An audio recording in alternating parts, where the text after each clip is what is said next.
ちは、エミリーです。今日はランクル70のステアリングを交換していきたいと思います。ランクルを購入した時からどうしても交換したかったパーツの一つです。他の方の YouTube やネットを見て勉強はしていきました。果たして自分でもできるのか。それでは頑張ってやっていきます。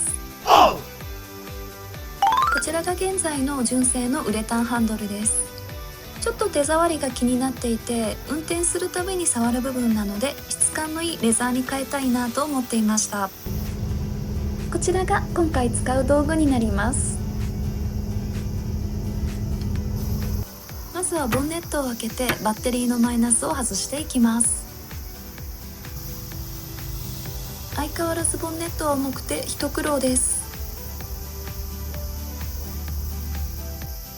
バッテリーを外すのは感電しそうでドキドキしますよね。マイナス端子を外したら少し待ってから作業します。次はステアリング横にあるカバーを左右外していきます。内装剥がしなどで傷がつかないように慎重にやりました。カバーを外すとここにエアバッグを留めている星型のネジがあります。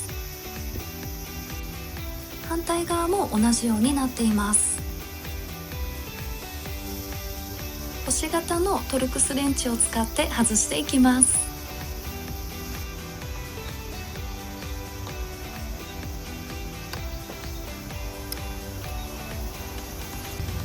そうするとエアバッグが外れます。配線がついてくるので慎重に開けます。エアバッグの黄色の配線とアースの配線があります。エアバッグの配線はオレンジ色のコネクター部分ですが、まず黄色の部分を小さいマイナスドライバーなどで浮かせてから外します。次にアースの線を抜くのですが、私にはこっちの方が硬かったです。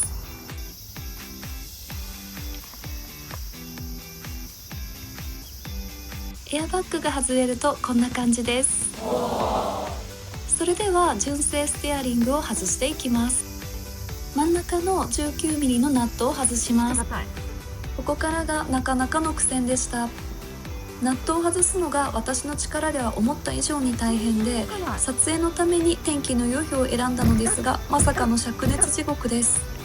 汗だくになりながらなんとかナットが取れました。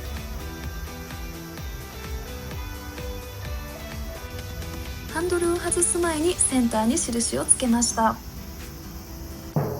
ナットは完全に外しきらずにステアリングを叩いたり引っ張ったりして外していくのですが、ネットや YouTube で見ているとこの部分が固着していて、皆さん外すのに一番苦労している方が多いようです。まさに私もそれでした。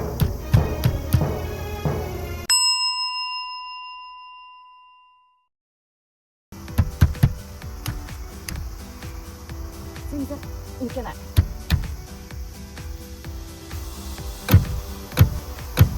あ、抜けた。抜け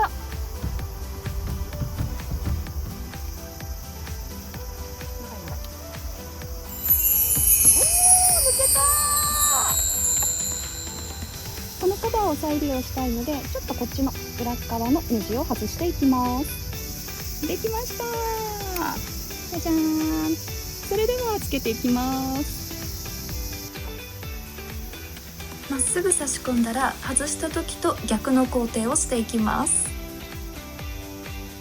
今回私が装着したのはレアルのステアリングです。レアルは日本製のブランドで様々な車のステアリングを出しており、純正の雰囲気を残しながら交換できるタイプです。ランクル70用でも何種類かあります。その中で今回私はブラックウッドとレザーのコンビハンドルにしました。だいぶ完成に近づいてきました。それにしても本当に暑いです。エンジンを切っているのでエアコンも使えず、気づけばもう汗だくです。暑さに負けそうになりながらもあと少しなので最後まで頑張って仕上げました。ハンドル横のカバーをつけたらあとはバッテリーをつけて完成です。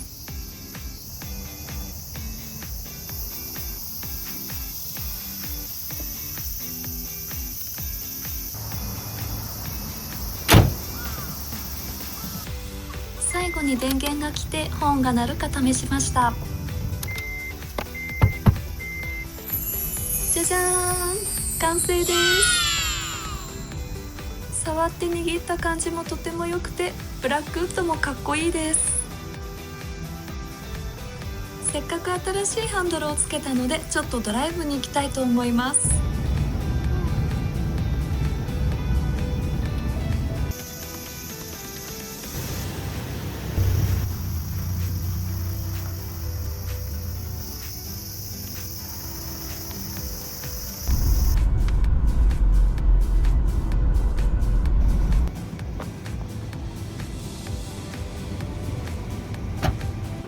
私が来たのは七里ヶ浜のパシフィックドライブインです。お腹がとても空いたので、カルアピックロコモコチキンとアイスコーヒーのセットにしました。ランクルのトランクに座って海を見ながらご飯を食べました。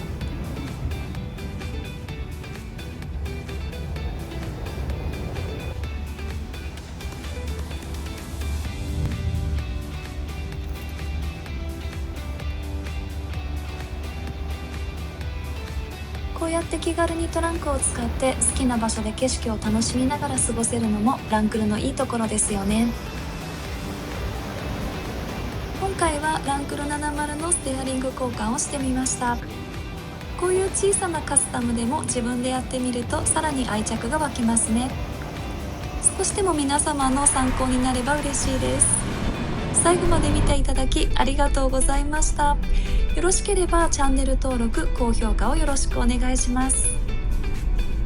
それではまた次回の動画でお会いしましょう。バイバーイ。